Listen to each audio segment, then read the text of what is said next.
how to use the HLOOKUP function in Microsoft Excel.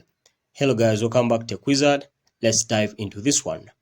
So as you can see, I have a table here. It has products, product code, quality, then price, and they are arranged in a horizontal way. So I'm going to find the price of the shoes over here, and the price of the shoes is this one here, $21.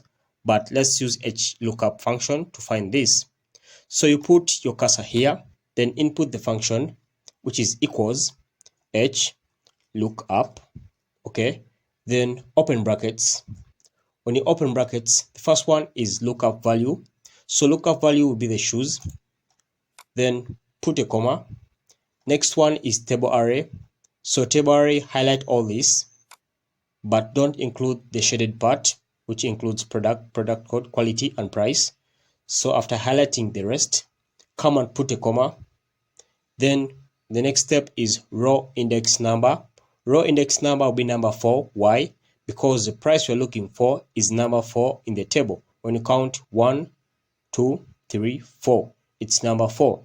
So you put 4, then comma, 0.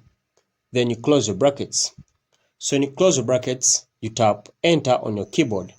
When you tap enter on your keyboard, you'll see $21 will appear over here, and it's the same $21, the price of shoes over here.